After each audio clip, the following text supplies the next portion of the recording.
Nakalyowa Maistula alaajana bamututte ku ofiisi naye bamukuba emiggo agamba bagenda kumutta.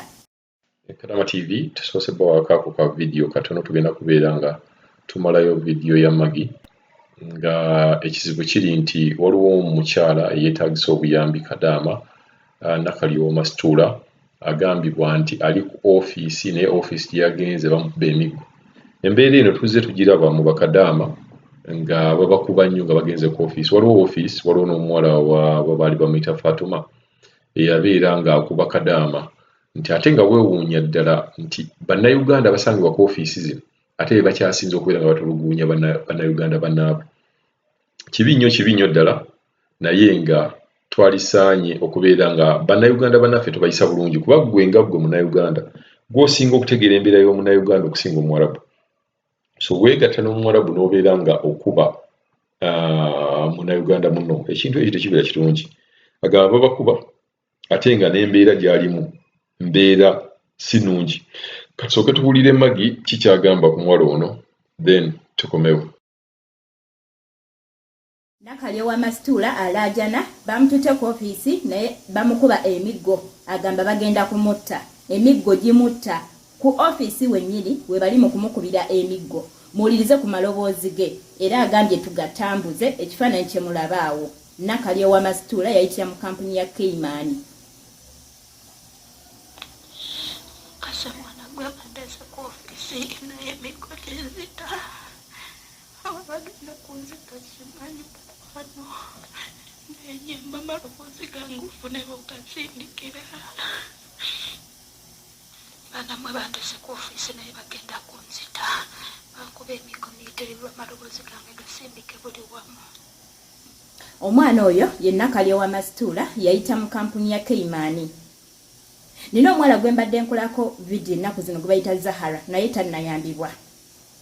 Nono Maistula bamuzizza ku ofiisi naye bamukuba emiggo. Ofiisi za Uganda singa munajjayo enjala ne mukangula ku ddoboozi ku ofiisi z'eno e Saudi we tutuukira gye mutusindika. Abantu bano be bamu kubaleetera kampuni zammwe okuba embi. Abantu beno babonyaabonya abaana ku zi ofiisi we tutuukira. Si bonna naye abamu. Ofiisi ezimu omwana walemererwa ekiyumba ne bamuzzaayo ku ofiisi bamukuba emiggo. Naye ng'omwana abadde mu kiyumba ng'abonaabona n'agamba singa nfuna chance ne banziza ku ofiisi ngenda kuba mmaze. Naye omwana n'atuuka ku ofiisi ne mumukuba emiggo. Can you imagine? Mbadde mu kiyumba mbonaabona. Ne gye mbadde nsuubira obuyambi. Naye ntuuse munkuba miggo. Omwana ono gwe mulaba mu kifaananyi bali mumukalirira miggo naye ali ku ofiisi wane Saudi. Yayitira mu kampuni ya Keimani. Era ayitibwa Nakalyowa Maistula. Mu vidiyo yeevuddeko gye nkoze mulimu amaloboozi ge ng'alaajana ali ku ofiisi. Can you imagine?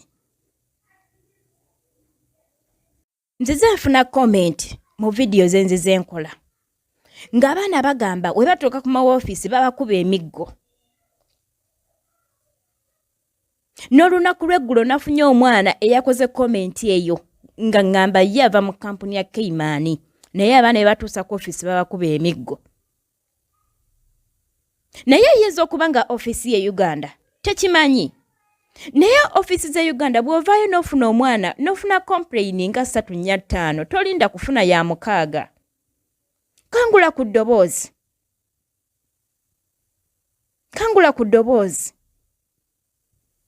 Ofiisi za ne Saudi zibonyaabonya abaana lwa nsonga eno gye tuva emabega e Uganda teri base. Teyayogera. Mulinga abagamba nti Abawarabu babatambuliza mu nkwawa zaabwe. Naye vaayo kangula eddoboozi nti abaana bange bembawa lwaki we bakomawo mubakuba. Tebajja kuddamu kuyisa obubi baana. Eno y'emu ku nsonga lwaki abaana battibwa nnyo kuba mukama wo bw'akuza ku ofiisi ne bakuba emiggo egyo gyonna. Ne waba gwe takuzizzaayo we naye omulala gw'anaddamu okufunawo wennyini. Ajja muyisa bubi nnyo kuba akimanyi ne gy'anaddukira. Wona omugamba okukuza ku ofiisi era akimanyi bagenda gikalakata. Ekyamazima kino kitegeerekekerawo nti ofiisi zawe ne Saudi beekobaana ne babbosi baffe ne batutta.